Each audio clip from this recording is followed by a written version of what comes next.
سبق پھر تصور وطنیت کی طرف کیا آئی کی مشق کا یہ بھی بہت اہم سوال ہے کہ ملت اسلامیہ کے تحت کے ضمن میں پاکستان کیا کردار ادا کر سکتا ہے، کیونکہ پاکستان ایک اسلامی ملک ہے جو اسلام کے نام پر بنا ہے۔ تو تمام جو مسلمان ہیں، ملت اسلامیہ ہیں، تمام مسلم ممالک ہیں، ان کو اکٹھا کرنے کے لیے پاکستان کیا کردار ادا کر سکتا ہے، یہ بہت ہی اہم سوال ہے۔ اور اس کا جواب 1947 کو دنیا کے نقشے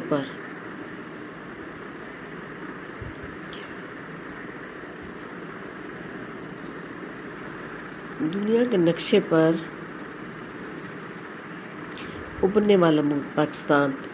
اور واحد اسلامی ایٹمی طاقت ہے، اور جغرافیائی اعتبار سے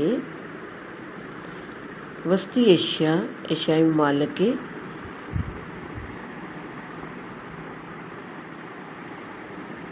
کے ساتھ پاکستان ایک رابطہ پل کردار ادا کر رہا ہے۔ یعنی تمام، جس طرح ایک پل جو ہے وہ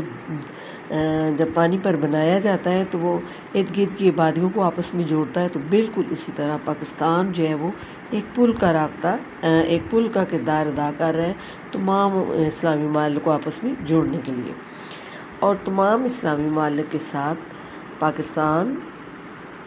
کے تعلقات بھی بہت زیادہ خوشگوار ہیں، سوائے افغانستان کے، کیونکہ افغانستان واحد ملک ہے جس نے پاکستان جب بنا تھا تو اس نے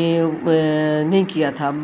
قبول بھی نہیں کیا تھا نا پاکستان کو۔ اور ایسے بھی جو ہے افغانستان اور پاکستان کے تعلقات جو اکثر جو ہے کشیدہ رہتے ہیں، حالانکہ پاکستان وہ واحد ملک ہے جس نے ہر مشکل وقت میں افغانستان کا ساتھ دیا ہے۔ جب روس نے چڑھائی کی تھی افغانستان پر تو بہت سے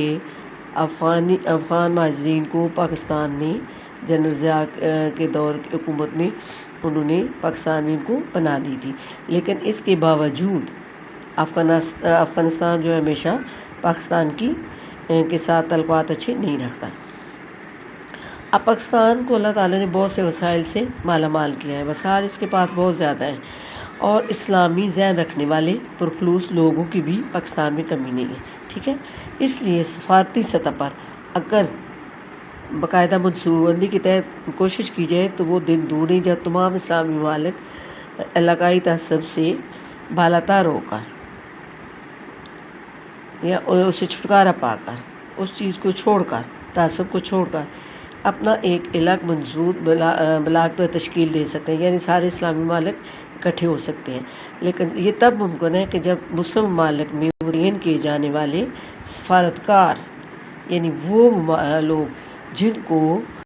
سفارتکار بنا کر ممالک میں بھیجا جاتا ہے، اگر وہ اسلامی ذہن کے مالک ہوں تو پھر کوئی کام جو ہے وہ ناممکن نہیں ہے، ٹھیک ہے۔ تو اور باہمی اصلاح مشورے سے کام کر کے پوری امت مسلمہ کو متحد کیا جا سکتا ہے، اور پاکستان ایک واحد ملک ہے جو کہ اسلام کا قلعہ ہے، اور یہی تمام اسلامی ممالک کو جوڑ سکتا ہے، ان کو متحد کر سکتا ہے۔ اس کے بعد اگلا سوال ہے، بقول مصنف ہم کیوں کر اعلاء کلمات اللہ کر سکیں گے؟ اللہ تعالیٰ کا، یہ دیکھیں، علماء کلمات اللہ سے مراد اللہ تعالیٰ کے نام کو بلند کرنا۔ ظاہر ایک مسلمان ہی اللہ تعالیٰ کے نام کو بلند کر سکتا ہے، اور کوئی کا نہیں کر سکتا۔ تو یہ ہے کہ مصنف جو ہے وہ اس میں یہ بتاتے ہیں کہ اگر ہم اپنے پیارے وطن پاکستان کی حفاظت اور ترقی کو اپنا فرض سمجھ لیں، اپنے ذاتی مفاد کو چھوڑ دیں، ملکی مفاد کے لیے کام کریں، اپنے ذاتی مفاد کو چھوڑ کر ملکی مفاد کے لیے کام کریں، ملک کی بہتری کے لیے کام کریں، تو پھر جو ہے پاکستان جو ہے وہ ایسا ملک بن سکتا ہے، ٹھیک ہے، جو دنیا میں ایک مقام رکھتا ہے۔ ایسے بھی پاکستان کا نام دنیا میں بہت زیادہ جو ہے وہ بلندی پر ہے، لیکن اگر تمام لوگ، پاکستان میں بسنے والے تمام لوگ اگر اپنے ذاتی مفاد کو پس پش ڈال دیں، ملکی مفاد کے لیے کام کریں، تو وہ دن دور نہیں کہ پاکستان جو ہے وہ اسلامی ممالک میں صف اول پر ہوگا۔ اور ملکی مفاد کو عزیز رکھیں تو ہمارا ملک خوشحال اور مضبوط ہوگا۔ لیکن ہم لوگ جو ہیں وہ اپنے ذاتی مفاد کو ترجیح دیتے ہیں، ملک کو نقصان پہنچ جائے لیکن ہمیں ذاتی طور پر فائدہ پہنچے، اور ایسے میں ہمیں تعمیر ملت اور خدمات دین کے مواقع بھی میسر آئیں گے، اور یہی ملک ساری دنیا کے لیے ہدایت کا مرکز بن جائے گا، اور یہاں پہ اللہ تعالیٰ کا نام بلند ہوگا۔ تو جب اللہ کا نام بلند ہو تو وہ ملک دنیا میں ہمیشہ ترقی کرتے ہیں، اور اللہ کے نام اور اس کے بعد نیت کو سارے عالم میں پھیلانے کا ذریعہ بن جائے، یعنی دین اسلام کی تبلیغ جو ہے وہ کر کے ہم تو اپنے ملک کا نام روشن کر سکتے ہیں۔